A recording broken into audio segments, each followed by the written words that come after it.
Hello students, ഒന്നാമത്തെ പാഠമായിട്ടുള്ള പരപ്പളവ് ഒന്നുകൂടെ പഠിക്കാൻ പോവാണ് അല്ലെ. നിങ്ങൾ ഓൾറെഡി പഠിച്ചിട്ടുണ്ട്, എല്ലാവർക്കും മനസ്സിലായിട്ടുണ്ട് ഞാൻ കരുതുന്നു.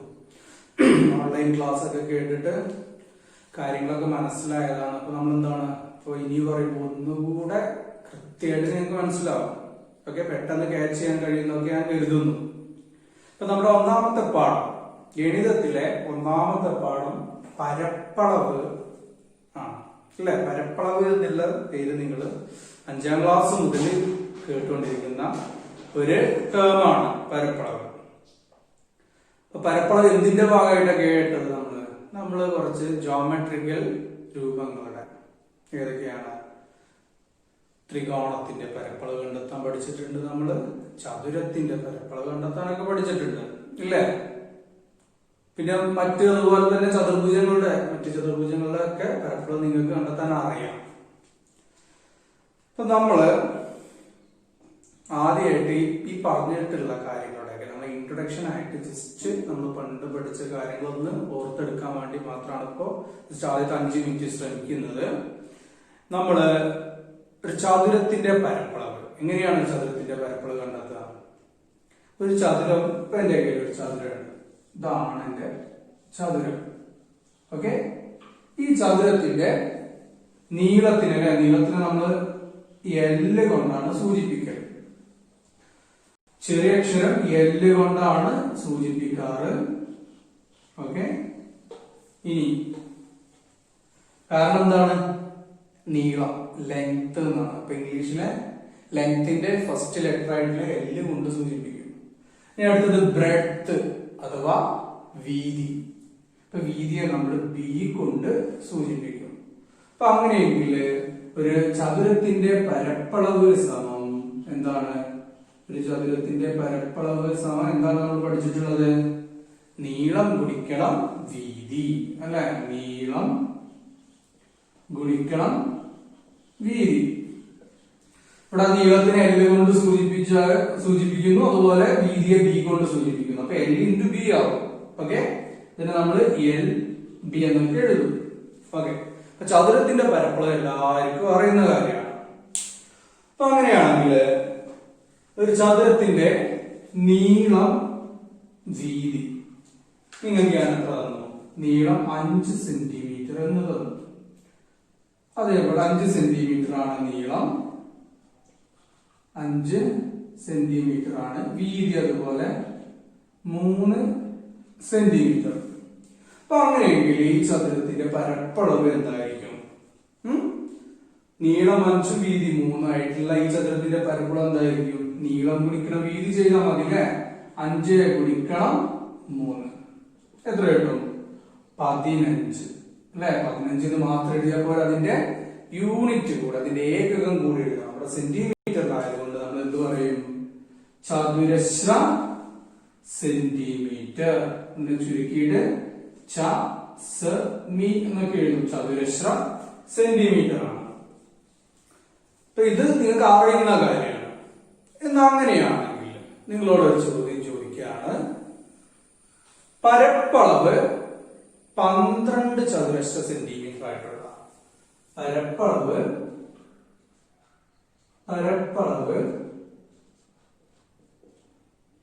12 ചതുരശ്ര സെന്റിമീറ്റർ ആയിട്ടുള്ള വിവിധ ചതുരങ്ങൾ വരയ്ക്കാൻ നിങ്ങളോട് പറഞ്ഞു. എന്താണ് പറഞ്ഞത്? പരപ്പളവ് 12 ചതുരശ്ര സെന്റിമീറ്റർ ആയിട്ടുള്ള വിവിധ ചതുരങ്ങൾ വരയ്ക്കാനാണ് നമ്മോട് ആവശ്യപ്പെട്ടത്. ഓക്കെ, അപ്പൊ അതിനെന്ത് ചെയ്താൽ മതി? നമുക്ക് 12 കിട്ടുന്ന വിധത്തില്, പരപ്പളവ് 12 കിട്ടുന്ന രീതിയില് നീളവും വീതിയും നമ്മൾ കണ്ടെത്തിയാൽ മതി അല്ലെ. ഇങ്ങനെയാണെങ്കിൽ ഉദാഹരണത്തിന് എന്തെങ്കിലും നീളം 12 എടുത്താല് വീതി എത്ര ആയിരിക്കും?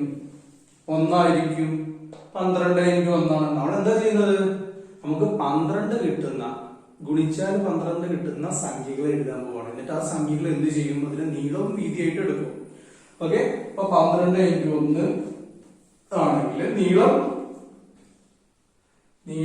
12 നീളം 12 സെന്റിമീറ്റർ, വീതി 1 സെന്റിമീറ്റർ ആയിട്ടുള്ള ഒരു ചതുരം.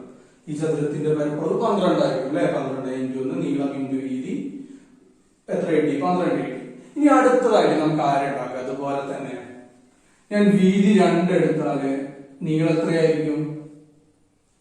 6 ആയിരിക്കും അല്ലെ. 6 ഇൻറ്റു 2 ആണ് 12.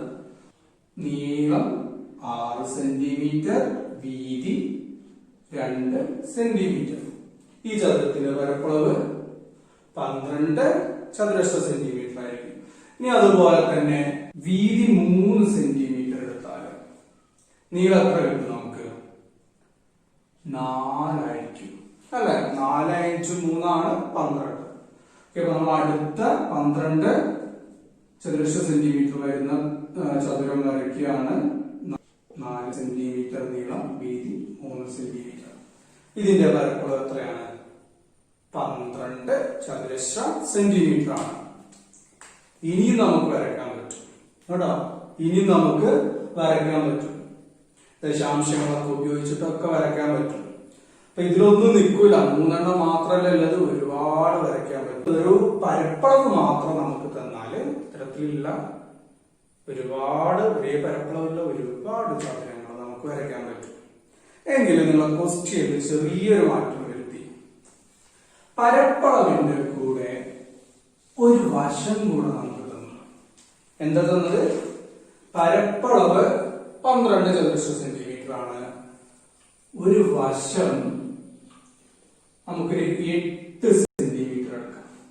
പരപ്പളവ് 12 സെന്റിമീറ്ററും വശം 8 സെന്റിമീറ്ററുമായിട്ടുള്ള ഒരു ചതുരം വരയ്ക്കാൻ നമ്മളോട് പറഞ്ഞു. അപ്പൊ അങ്ങനെയാണെങ്കിൽ എന്താണ് നമുക്ക് 12 കിട്ടണം. നീളം കുടിക്കണം, വീതി 12 കിട്ടണം. അങ്ങനെയാണെങ്കിൽ നീളം 8 ആണെങ്കിൽ വീതി എത്ര ആയിരിക്കും? വീതി 1.5 ആയിരിക്കും കേട്ടോ. 8 ഇൻറ്റു 1.5 ആണ് 12. ഓക്കെ, നിങ്ങൾ പഠിച്ചിട്ടുള്ളതാണ് അല്ലെ. 6ാം ക്ലാസ്സിൽ നമ്മൾ പഠിച്ചതാണ് ദശാംശ സംഖ്യകൾ ഗുണനൊക്കെ. അപ്പോൾ ചതുരം എന്താണ്? 8 സെന്റിമീറ്റർ, 8 സെന്റിമീറ്റർ നീളവും 1.5 സെന്റിമീറ്റർ വീതിയും ഉള്ള ചതുരം. ഇതിന്റെ പരപ്പളവ് എത്രയാണ്? 12 ചതുരശ്ര സെന്റിമീറ്റർ ആണ്. ഇനി വേറെ ഒരു ചതുരം കൂടെ ഇതുപോലെ പരപ്പളവും വശവും 8 സെന്റിമീറ്ററിൽ വരയ്ക്കാൻ പറ്റുമോ? നമുക്ക് ഒന്നും കൂടെ വരയ്ക്കാൻ വേണമെങ്കിൽ എന്താണ്? ഈ ചതുരത്തിൽ ഒന്ന് കുത്തനെ മറിച്ചിട്ടത്. നീളം 1.5, വീതി 8 ആയിരിക്കും. അതല്ല ചോദിച്ചത്, വ്യത്യസ്തമായിട്ട് നീളം 8 തന്നെയാണ്, പക്ഷെ വീതി വേറെ ഏതെങ്കിലും സംഖ്യ ആയിട്ടുള്ള 1.5 ഇടാത്ത വേറെ ഏതെങ്കിലും സംഖ്യ ആയിട്ടുള്ള ഒരു ചതുരം വരയ്ക്കാൻ നമുക്ക് കഴിയോ? ഇല്ല അല്ലേ. അപ്പൊ നമ്മൾ ഇവിടുന്ന് മനസ്സിലാക്കിയ എന്താന്ന് വെച്ചാല് ഒരു ചതുരത്തിന്റെ പരപ്പളവും അതിന്റെ ഒരു വശവും കൂടെ നമുക്ക് തന്നാല് അത്തരത്തിലുള്ള ഒരു ചതുരം മാത്രമേ വരയ്ക്കാൻ പറ്റുള്ളൂ. നേരത്തെ പരപ്പളവ് മാത്രമാണെങ്കിൽ നമുക്ക് ഒരുപാട് ചതുരങ്ങൾ വരയ്ക്കാൻ പറ്റും. പക്ഷെ ഒരു വശവും പരപ്പളവും തന്നാല് ഇത്തരത്തിലുള്ള ഒരു ചതുരം മാത്രമേ വരയ്ക്കാൻ പറ്റുള്ളൂ. ഇനി നമ്മൾ അടുത്തതായിട്ട് നിങ്ങളോട് എന്താണ് പരപ്പളവ് 12 ചതുരശ്ര സെന്റിമീറ്റർ വരുന്ന വിവിധ ത്രികോണങ്ങൾ വരയ്ക്കാൻ പറഞ്ഞു. അപ്പൊ നമ്മൾ എങ്ങനെയാണ് വരയ്ക്കുക? ത്രികോണങ്ങൾ വരയ്ക്കണമെങ്കിൽ ആരൊക്കെ കിട്ടണം? ഒന്നെങ്കിൽ നമ്മൾ പല രീതിയിൽ പഠിച്ചിട്ടുണ്ട് അല്ലെ. ത്രികോണങ്ങൾ വരയ്ക്കാൻ ഒരുപാട് രീതി പഠിച്ചിട്ടുണ്ട്. പക്ഷെ ഇവിടെ നമ്മൾ ഉപയോഗപ്പെടുത്തുന്നത് എന്താന്ന് വെച്ചാല് ത്രികോണത്തിന്റെ പാദവും അതുപോലെ തന്നെ ത്രികോണത്തിന്റെ ഉയരവും അല്ലെങ്കിൽ ഉന്നതിയും കൂടെ ഉപയോഗിച്ചിട്ടാണ് നമ്മൾ ചെയ്യാൻ പോകുന്നത്. അതിന് കാരണം എന്താന്ന് നോക്കാം. ഒരു ത്രികോണത്തിന്റെ പരപ്പളവ് സമം ആരാണ്? പാദം ബിയും ഉന്നതി എച്ച് എടുത്താല് 1/2 ഇൻറ്റു പാദം ഗുണിക്കണം ഉന്നതി. ഓക്കെ, ഇതിന് നമ്മൾ 1/2 ബി എച്ച് എന്നൊക്കെ എഴുതും അല്ലെ. പാദത്തിനെ ബി കൊണ്ട് സൂചിപ്പിച്ചു, അതുപോലെ തന്നെ ഉന്നതിയെ എച്ച് കൊണ്ട് സൂചിപ്പിച്ചു. അപ്പൊ ത്രികോണത്തിന്റെ പരപ്പളവ് എന്ന് പറഞ്ഞാൽ എന്താണ്? അര ബി എച്ച് ആണ്. ഇനി നമ്മുടെ ക്വസ്റ്റ്യൻ എന്താണ്? പരപ്പളവ് 12 ചതുരശ്ര സെന്റിമീറ്റർ ഉള്ള വിവിധ ത്രികോണങ്ങളെ വരയ്ക്കാനാണ് നമ്മളോട് ആവശ്യപ്പെട്ടത്. അപ്പൊ അങ്ങനെയാണെങ്കിൽ നമ്മളിവിടെ ചെയ്യാൻ പോകുന്നത് എന്താണെന്ന് വെച്ചാല് ത്രികോണത്തിന്റെ പാദവും ഉയരവും കൂടെ 12 കിട്ടുന്ന രീതിയിൽ എടുക്കുകയാണ് അല്ലെ. പാദത്തിന്റെയും ഉന്നതിയുടെയും അളവുകളാണ് പരപ്പളവിനെ നിശ്ചയിക്കുന്നത്. ഓക്കെ, അപ്പൊ നമ്മള് 12 കിട്ടാൻ അനുസൃതമായിട്ട് പാദവും ഉന്നതിയും സെലക്ട് ചെയ്യാൻ പോവാണ്. അപ്പൊ അതെങ്ങനെ ചെയ്യുന്നത് നോക്കാം. ഓക്കെ, അപ്പൊ പരപ്പളവ് എന്താണ്? പരപ്പളവിന്റെ ഇക്വേഷൻ നമുക്കറിയാം. ഹാഫ് ബി എച്ച്, അര ഇൻറ്റു പാദം ഇൻറ്റു ഉയരാണ്. ഇത് എത്രയാണ്? 12 ആണ്. ഓക്കെ, അപ്പൊ പാദത്തിന്റെയും ഉയരത്തിന്റെയും ഗുണനഫലത്തിന്റെ പകുതി എത്രയാണ്? 12 ആണ്. അങ്ങനെയെങ്കിൽ പാദത്തിന്റെയും ഉയരത്തിന്റെയും ഗുണനഫലം അഥവാ ബി എച്ച് എന്ന് പറഞ്ഞാൽ എത്രയായിരിക്കും? ബി എച്ചിന്റെ പകുതി 12 ആണെങ്കിൽ ബി എച്ച് എത്രയാണ് വരിക? 24 അല്ലെ. ഇത് നമ്മള് മാത്തമാറ്റിക്കലി ചെയ്യുകയാണെങ്കിൽ എന്താണ് ചെയ്യുക? ശരിക്കും ഇവിടെ ഹരിക്കണം 2 എന്നാണ്. 1/2 എന്ന് പറഞ്ഞാൽ ഹരിക്കണം 2 ആണ്. ഈ ഹരിക്കണം 2 സമത്തിന്റെ അപ്പുറത്തോട്ട് കൊണ്ടുപോയി ഇപ്പൊ എന്ത് സംഭവിക്കും? ഗുണിക്കണം 2 എന്നാവും. അപ്പോ 12 ഇൻറ്റു 2 എന്നാവും. 12 ഗുണിക്കണം 2 എന്നാവും. 12 ഗുണിക്കണം 2 എത്രയാണ്? 24 ആണ്. ഓക്കെ, അപ്പൊ നമുക്ക് എന്താണ്? പാദവും ഉന്നതിയും ഗുണിച്ചാല് 24 കിട്ടിയാല് ആ ത്രികോണങ്ങളുടെയൊക്കെ പരപ്പളവ് എത്രയായിരിക്കും? 12 ആയിരിക്കും. അപ്പൊ ആ രീതിയിൽ നമ്മൾ എന്ത് ചെയ്യാൻ പോവാണ്? പാദവും ഉന്നതിയും കണ്ടെത്താൻ പോവാണ്. ഓക്കെ, അപ്പൊ അങ്ങനെയാണെങ്കിൽ ഞാൻ പാദം 24 എടുത്തു. അങ്ങനെയാണെങ്കിൽ ഉന്നതി എത്രയായിരിക്കും? 1 ആയിരിക്കും കേട്ടോ. ഇതിനെ പാദമാണ് നമ്മൾ എടുക്കുന്നത് ബി, ഇവിടെ ഉന്നതി. ഈ ത്രികോണം വരച്ച് നോക്കാം നമുക്ക്. ഇത് 24 സെന്റിമീറ്റർ പാദം, ഈ ഉയരം 1 സെന്റിമീറ്റർ ആണ്. ഒരു ഏകദേശമാണ് വരയ്ക്കുന്നത്. നമ്മൾ വരച്ച ചിലപ്പോൾ ത്രികോണമായി തന്നെ ചിലപ്പോൾ തോന്നില്ല. ഓക്കെ, പക്ഷെ ഈ ഏകദേശം ഇങ്ങനെ വരും. 1 സെന്റിമീറ്റർ എന്ന് പറഞ്ഞൊന്നുമില്ല, ഏകദേശം വരച്ചതാണ്. അപ്പോ ഈ ത്രികോണത്തിന്റെ പരപ്പളവ് എത്രയാണ്? പരപ്പളവ് 12 ചതുരശ്ര സെന്റിമീറ്റർ ആണല്ലേ. കാരണം പരപ്പളവ് സമം എന്താണ്? അര ഇൻറ്റു പാദം എത്രയാണ്? ഇവിടെ 24 ആണ്. ഉന്നതി എത്രയാണ്? 1 അല്ലെ. 24 ഗുണിക്കണം 1, 24. അപ്പോ അര ഇൻറ്റു 24, 24ന്റെ പകുതി 12 ചതുരശ്ര സെന്റിമീറ്റർ. ഓക്കെ, ഈ ത്രികോണത്തിന്റെ പരപ്പളവ് 12 ചതുരശ്ര സെന്റിമീറ്റർ ആണ്. ഇനി നമ്മള് ഇതേ പരപ്പളവ് വരുന്ന അടുത്ത ത്രികോണങ്ങൾ നോക്കുകയാണ്. അപ്പൊ അതിനു വേണ്ടിയിട്ട് ഞാന് ഉന്നതി എത്ര എടുത്തു? 2 എടുത്തു. ഉയരം 2 എടുത്തു. അപ്പൊ അങ്ങനെയെങ്കിൽ നമുക്ക് 24 കിട്ടണമെങ്കിൽ പാദം എത്ര എടുക്കണം? 12 അല്ലെ. 12 × 2. ഇനി അതുപോലെ അടുത്ത കുറച്ച് സെറ്റും കൂടെ നമുക്ക് ഉണ്ടാക്കി വെക്കണം. 3 ആണെങ്കിൽ എത്രയായിരിക്കും? 8 അല്ലെ. ഉയരം 3 ആണെങ്കിൽ ഉന്നതി 3 ആണെങ്കിൽ പാദം 8 ആയിരിക്കും. ഇനി ഇതുപോലെ നമുക്ക് ഒരുപാട് എഴുതാൻ പറ്റും അല്ലെ. 6 ഗുണിക്കണം 4, 24 ആണ്. ഇത്തരത്തിലൊക്കെ എഴുതട്ടോ. കഴിഞ്ഞിട്ടില്ല. അപ്പൊ ഇനി അടുത്ത ത്രികോണം വരച്ചു. ഈ ത്രികോണം നമ്മൾ വരച്ചു. ഈ ത്രികോണം വരച്ചു വെക്കാം. 12 സെന്റിമീറ്റർ പാദവും ഉയരം 2 സെന്റിമീറ്റർ. ഓക്കെ, ഈ ത്രികോണത്തിന്റെ പരപ്പളവ് എത്രയായിരിക്കും? 12 ചതുരശ്ര സെന്റിമീറ്റർ ആയിരിക്കും. ഓക്കെ, ഇനി അടുത്തത് പാദം 8 സെന്റിമീറ്റർ, ഉയരം 3 സെന്റിമീറ്റർ. ഓക്കെ, ഉയരം 3 സെന്റിമീറ്ററിലെ ത്രികോണം വരച്ചു.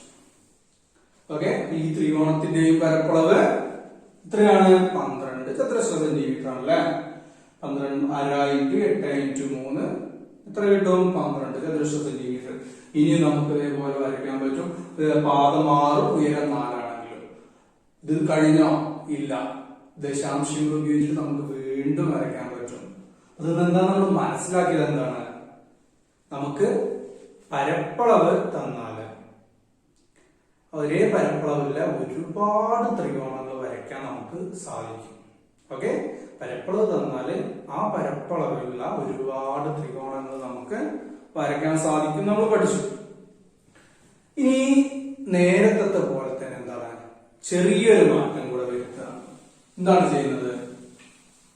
നമ്മള് പരപ്പളവ് തന്നു കൂടാതെ ത്രികോണത്തിന്റെ പാദവും തന്നു. ഓക്കെ, നമ്മൾ ചതുരത്തിൽ ചെയ്ത് ഓർമ്മയല്ലേ? പരപ്പളവ് തന്നു, ഒരു വശം തന്നു. ഇവിടെ എന്താണ്? നമുക്ക് പാദമാണ് തരുന്നത്. ഒരു വശമായിട്ടില്ല, പാദമാണ് തരുന്നത്. പാദം നമുക്ക് 8 സെന്റിമീറ്റർ എടുക്കാം.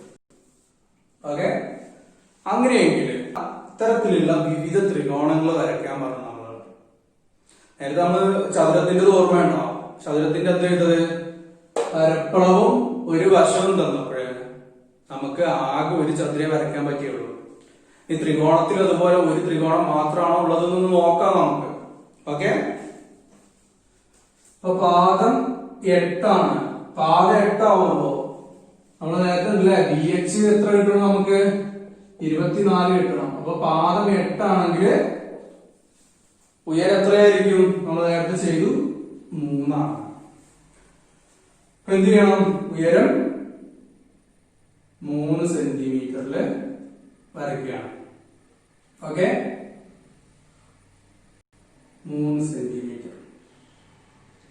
ഈ ത്രികോണത്തിന്റെ പരപ്പളവ് എത്രയാണ്? 12 ചതുരശ്ര സെന്റിമീറ്റർ ആണ്. ഇനി അതുപോലെ തന്നെ നമുക്ക് വേറെ ത്രികോണങ്ങൾ വരയ്ക്കാൻ പറ്റുമോ? പരപ്പളവ് 12 ചതുരശ്ര സെന്റിമീറ്ററും പാദം 8ഉമായിട്ടുള്ള വരയ്ക്കാൻ പറ്റൂലേ? കാരണം എന്താണ്? നമുക്ക് ഉയരത്തിന്റെ അല്ലെങ്കിൽ ത്രികോണത്തിന്റെ 3-ാം മൂലയിൽ മാറ്റങ്ങൾ വരുത്തിയാൽ മതി. ഇവിടെ ശ്രദ്ധിച്ചു കേട്ടോ, ഇത് 8 സെന്റിമീറ്റർ തന്നെയാണ് വശെടുത്തത്. പക്ഷെ എന്ത് ചെയ്തു? ത്രികോണത്തിന്റെ 3-ാമത്തെ മൂല ഇവിടെ എടുത്തു. ഇതിന്റെ ഉയരം എത്ര തന്നെയാണ്? ഉന്നതി 3 തന്നെയാണ്. പാദം 8 തന്നെയാണ്. പരപ്പളവ് എത്ര തന്നെ വരിക? 12 ചതുരശ്ര സെന്റിമീറ്റർ ആണ്. എങ്കിൽ അടുത്തത് 8 സെന്റിമീറ്റർ ഇങ്ങനെ എടുത്തു. 3 സെന്റിമീറ്റർ 3.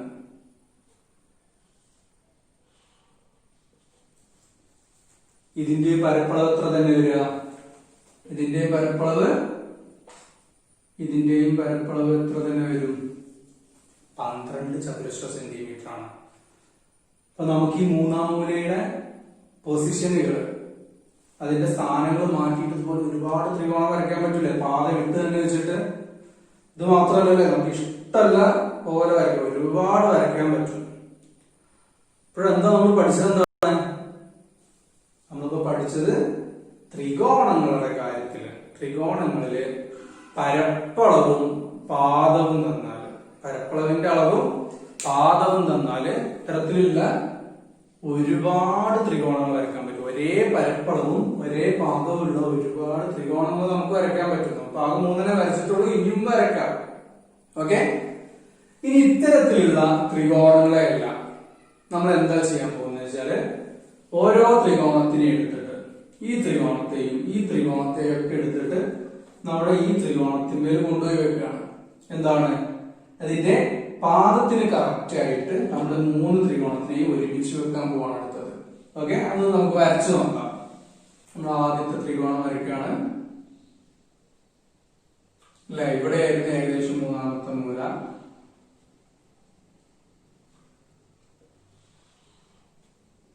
മൂന്ന് സെന്റിമീറ്റർ തന്നെയാണ്. ഇനി അടുത്തത്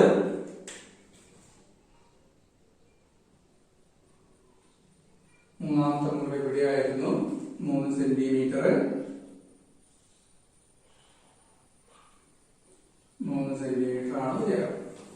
ഓക്കെ ഓക്കെ, ശ്രദ്ധിച്ചില്ല? നമ്മുടെ 3 ത്രികോണത്തിന് എന്ത് ചെയ്തു? നമ്മള് ഒരുമിച്ച് വെച്ചു. ഇനി നമ്മളൊരു കാര്യം നോക്കുക. ഈ 3 ത്രികോണത്തിന്റെയും മൂന്നാം മൂലകളിലൂടെ ഞാൻ എന്ത് ചെയ്യാൻ പോവാണ്? ഒരു വര വരച്ചു. ഈ മൂന്നാം മൂലകളിലൂടെ തട്ടിച്ചൊരു വര വരച്ചു. ഈ വരയും നമ്മുടെ ത്രികോണത്തിന്റെ പാദവും മൂന്നാം മൂലകളൊക്കെ യോജിപ്പിച്ചുള്ള വരയും തമ്മിൽ എന്തെങ്കിലും ഒരു ബന്ധമുണ്ടോ? ഇവര് തമ്മിൽ എന്തെങ്കിലും ഒരു ബന്ധം ഉണ്ടോ? ഇവിടെ ശ്രദ്ധിച്ചു നോക്കൂ. ഈ 2 വരകളും തമ്മിൽ തുല്യാകലത്തിലല്ലേ?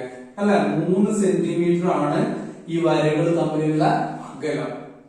അതായത് ഈ വരകൾ തമ്മിൽ ഒരേ അകലത്തിലാണ്, അല്ലെ? അപ്പൊ എന്താ, ഒരിക്കലും ഒരു കൂട്ടിമുട്ടൂല.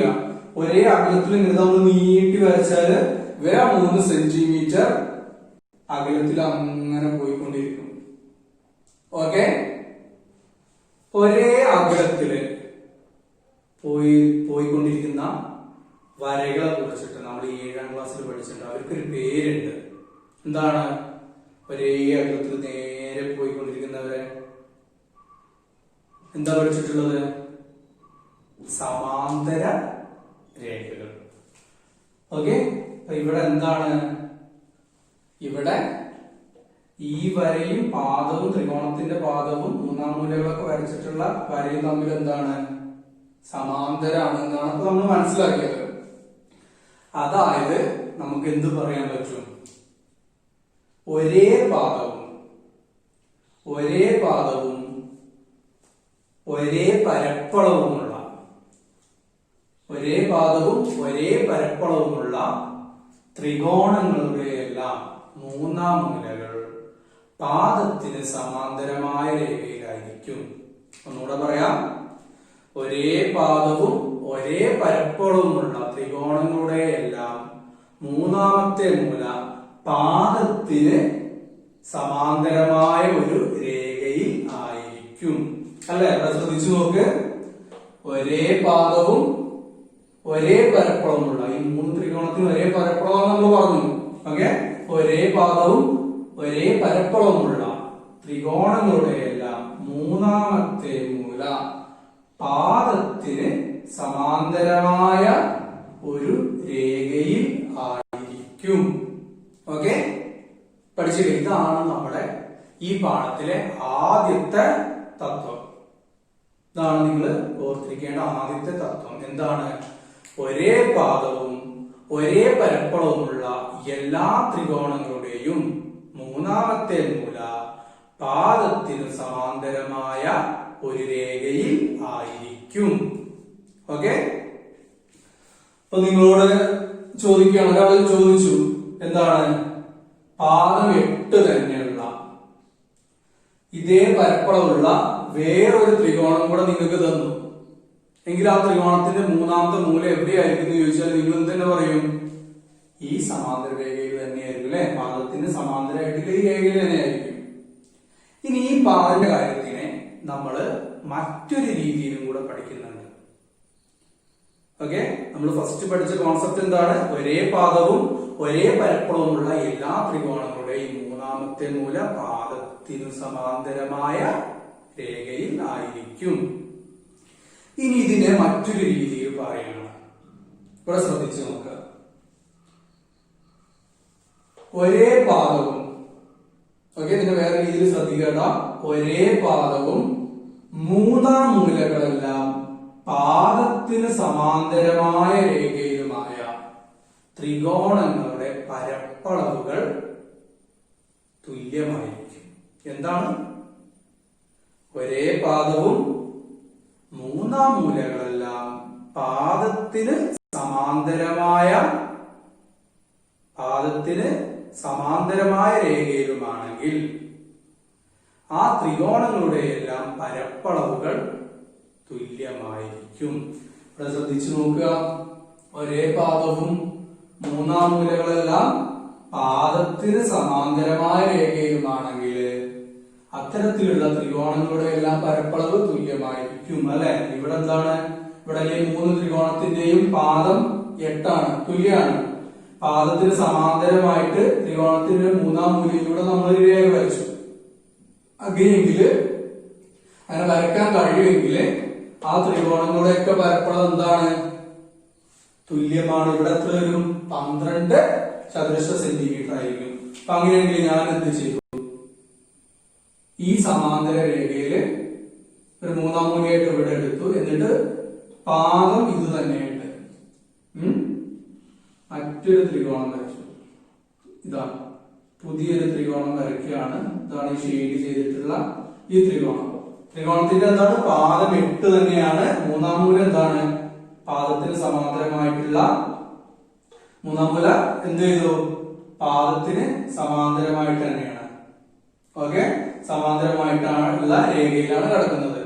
ഇങ്ങനെയെങ്കിൽ ഈ ത്രികോണത്തിന്റെ പരപ്പളവ് എത്ര തന്നെയായിരിക്കും, നമ്മള് ഇതിന്റെ ഉയരൊന്നും കണ്ടെത്താൻ നിൽക്കണ്ട, ഉന്നതി കണ്ടെത്തി പാദം കൊണ്ട് കുറിച്ച് അതിന്റെ പകുതിയൊന്നും കണ്ടെത്താൻ നിൽക്കണ്ട. നമുക്ക് കണ്ണടച്ചെന്ന് പറയാൻ പറ്റും, ഈ ത്രികോണത്തിന്റെ പരപ്പളവ് 12 ചതുരശ്ര സെന്റിമീറ്റർ ആയിരിക്കും ഇവിടെ. കാരണം എന്താണ്, ഇവിടെ എല്ലാവരും പാദം 8 തന്നെയാണ്. ഓക്കെ, പിന്നെ അതായത് പാദത്തിന് സമാന്തരമായ രേഖയിലാണ് വരച്ച പുതിയ ത്രികോണത്തിന്റെയും 3-ാം മൂല കിടക്കുന്നത്. അങ്ങനെയെങ്കിൽ നമ്മൾ എന്ത് പഠിച്ചു, അത്തരത്തിലുള്ള എല്ലാ ത്രികോണങ്ങൾക്കും ഒരേ പരപ്പളവ് ആയിരിക്കും. ഓക്കെ, അപ്പൊ ഈ 2 കാര്യങ്ങളാണ് നമ്മുടെ ഈ ഭാഗത്ത് പ്രധാനമായിട്ടും പഠിക്കാനുള്ളത്. എന്താണ് ഒന്നാമത് പഠിച്ചത്, ഒന്നാമത് പഠിച്ചത് ഒരേ പാദവും ഒരേ പരപ്പളവുമുള്ള എല്ലാ ത്രികോണങ്ങളുടെയും 3-ാം മൂല പാദത്തിന് സമാന്തരമായ ഒരു രേഖയിലായിരിക്കും. രണ്ടാമത് പഠിച്ചത് ഒരേ പാദവും 3-ാം മൂലകളെല്ലാം പാദത്തിന് സമാന്തരമായ രേഖയിലാണെങ്കിൽ അത്തരത്തിലുള്ള എല്ലാ ത്രികോണങ്ങൾക്കും ഒരേ പരപ്പളവ് ആയിരിക്കും. ഓക്കെ,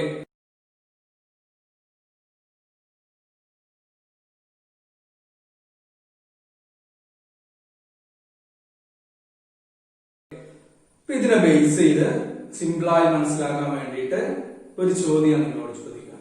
ഓക്കെ, ഇത് ഉപയോഗിച്ചിട്ട് ഇനി നമുക്ക് ഒരുപാട് കൺസ്ട്രക്ഷൻസ് ഉണ്ട്. കൺസ്ട്രക്ഷൻസ് എന്ന് പറഞ്ഞാല് നമുക്ക് വരയ്ക്കാനുള്ള ചോദ്യമുണ്ട്. അത് ഞാൻ അടുത്ത ഭാഗത്തിൽ പറയാം. പക്ഷെ അതിന്റെ മുന്നേ ആയിട്ട് നിങ്ങളോട് എന്ത് ചെയ്യാണ്, ഈ പഠിച്ച കാര്യങ്ങളുമായിട്ട് ബന്ധപ്പെട്ട് ഒരു ചോദ്യം ചെയ്ത് നോക്കാം. നമ്മുടെ സ്ഥിരമായിട്ട് എക്സാമിലൊക്കെ കണ്ടുവരുന്ന രീതിയിൽ ഒന്ന് ചെയ്ത് നോക്കാം.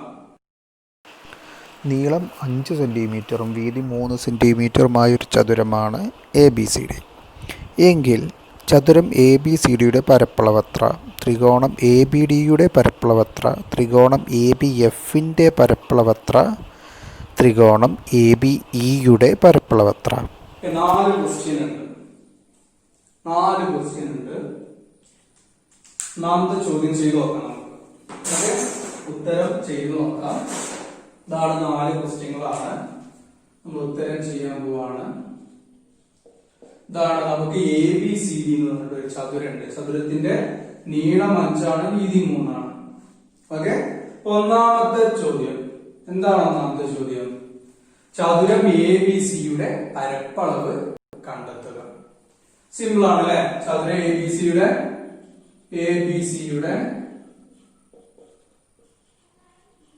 പരപ്പളവ് എന്തായിരിക്കും? നീളം 5 വീതി 3. അപ്പൊ എന്താണ്, നീളം ഗുണിക്കണം വീതിയാണ് പരപ്പളവ് അല്ലെ? അപ്പൊ നീളം ഇൻറ്റു വീതി 5 × 3 എത്രയാണ് വരിക? 15 ചതുരശ്ര സെന്റിമീറ്റർ. ഓക്കെ, അതെല്ലാവർക്കും അറിയാം. ഇനി രണ്ടാമത്തെ ക്വസ്റ്റ്യൻ എന്താണ്? ത്രികോണം ABD. എന്താണ് ത്രികോണം ABD? ത്രികോണം ABDയുടെ പരപ്പളവ് ശ്രദ്ധിച്ചു നോക്കാം കേട്ടോ. എ ബി ഡിയുടെ പരപ്പളവ് എന്താണ്? നമുക്ക് ഇക്വേഷൻ അറിയാം, അര ഇൻറ്റു ബി എച്ച് ആണ്. ഓക്കെ, അപ്പൊ ഇവിടെ നോക്കുക, എ ബി ഡി ഇതാണ്. എ ബി ഡിയിലെ പാദം ആരാണ്? 5 ആണ്. ഇതാണ് പാദം. ഓക്കെ, പാദം 5 ആണ്. ഉയരം എച്ച് എന്തായിരിക്കും? ഇവിടെ നിന്ന് ഇങ്ങോട്ടുള്ള നീളം ഇത് എത്ര തന്നെയാണ്? 3 തന്നെയാണ് അല്ലെ. ഉയരം എത്രയാണ്? 3 ആണ്. ഇവിടെയും 3 സെന്റിമീറ്റർ ആണ്. ഇവിടെ 3 ആണെങ്കിൽ ഇവിടെ 3. ചതുരത്തിന്റെ എന്താ നമ്മൾ ചതുരത്തിന്റെ എതിർവശങ്ങൾ തുല്യമായിരിക്കും. ഓക്കെ, നമുക്ക് അറിയുന്ന കാര്യമാണ്. അപ്പൊ എന്ത് ചെയ്യും? പരപ്പളവ് അര ഇൻറ്റു പാദം എത്രയാണ്? 5 ഇൻറ്റു 3 എത്ര കിട്ടും? 5 ഇൻറ്റു 3. 5 ഇൻറ്റു 3 എന്ന് പറഞ്ഞാൽ 15 ആണ്. അപ്പൊ 15 ഇൻറ്റു 1/2 എന്ന് പറഞ്ഞാൽ 15/2 സമയം എത്രയാണ്? 7.5 ചതുരശ്ര സെന്റിമീറ്റർ. ഓക്കെ, എ ബിയുടെ പരപ്പളവ് കണ്ടെത്താൻ പഠിച്ചില്ല. എന്താണ്? പാദം 5 ആണ്, ഉയരം ഉന്നതി 3 ആണ്. അപ്പൊ അങ്ങനെയെങ്കിൽ അര ഇൻറ്റു പാദം ഇൻറ്റു ഉന്നതി, അര ഇൻറ്റു 5 ഇൻറ്റു 3 ചെയ്താൽ എത്ര കിട്ടും? 15/2 7.5 ചതുരശ്ര സെന്റിമീറ്റർ എന്ന് കിട്ടി. ഇനി അതേപോലെ അടുത്ത 2 ക്വസ്റ്റ്യൻസ് നോക്കാം. മൂന്നാമത്തെ ക്വസ്റ്റ്യൻ എന്താണ്? ത്രികോണം എ ബി എഫ്. ത്രികോണം എ ബി എഫ്, ത്രികോണം എ ബി എഫിന്റെ പരപ്പളവ്. ഓക്കെ, ത്രികോണം എ ബി എഫിന്റെ പരപ്പളവാണ് അടുത്ത ക്വസ്റ്റ്യൻ. അതിനു വേണ്ടിയിട്ട് പാദം 5 ആണ്, ഉയരം നമുക്കറിയാം. ഉയരം അളന്ന് നോക്കണം അല്ലെ. സ്കെയിലൊക്കെ എടുത്ത് അളന്ന് നോക്കുക. അതിന്റെ ആവശ്യമുണ്ടോ? അതിന്റെ ആവശ്യമില്ല. എന്താണ് കാരണം? എന്താ കാരണം? നമ്മളിപ്പോ പഠിച്ചിട്ടുള്ള തത്വം ഉപയോഗിച്ചാൽ മതി. എന്താണ്? ഇവിടെ ശ്രദ്ധിച്ചു നോക്കേണ്ട.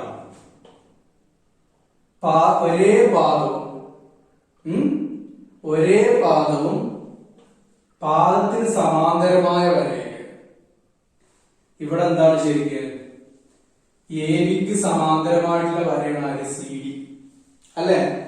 എ ബിക്ക് സമാന്തരമായിട്ടുള്ള വരയാണ് സി ഡി. എ ബിക്ക് സമാന്തരമായിട്ടുള്ള വരയാണ് സി ഡി. അപ്പോ എ ബിക്ക് സമാന്തരമായിട്ടുള്ള വരയിലാണ് ആരെ മൂന്നാമത്തെ മൂല്യം എടുക്കുന്നത്? നമ്മളിവിടെ കണ്ടെത്തിയിട്ടുള്ള എ ബി ഡിയുടെ മൂന്നാമത്തെ മൂല്യം എടുക്കുന്നത്. ഇനി ഈ സമാന്തര രേഖയിൽ തന്നെയാണ് ആരെ മൂന്നാം മൂല്യം എടുക്കുന്നത്? നമ്മളോട് ചോദിച്ചിട്ടുള്ള എ ബി എഫിന്റെ മൂന്നാമത്തെ മൂല്യം എടുക്കുന്നത് അല്ലെ. പാദത്തിന് സമാന്തരമായിട്ടുള്ള രേഖയിലല്ലേ.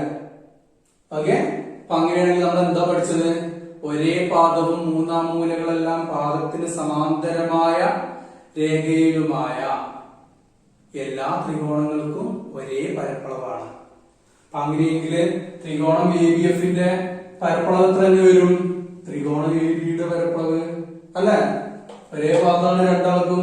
മൂന്നാം മൂലക്ക് എവിടെ തന്നെയാണ്? പാദത്തിന് സമാന്തരമായിട്ടുള്ള രേഖയിലാണ് മൂന്നാം മൂല നടക്കുന്നത്. ഡിയും എഫും ഒക്കെ എന്താണ്? എ ബിക്ക് സമാന്തരമായ രേഖയിലാണ് നടക്കുന്നത്. അതുകൊണ്ട് എ ബി ഡിയുടെ പരപ്പളവ് എത്ര തന്നെയാണ്? 7.5 ചതുരശ്ര സെന്റിമീറ്റർ ആണ്.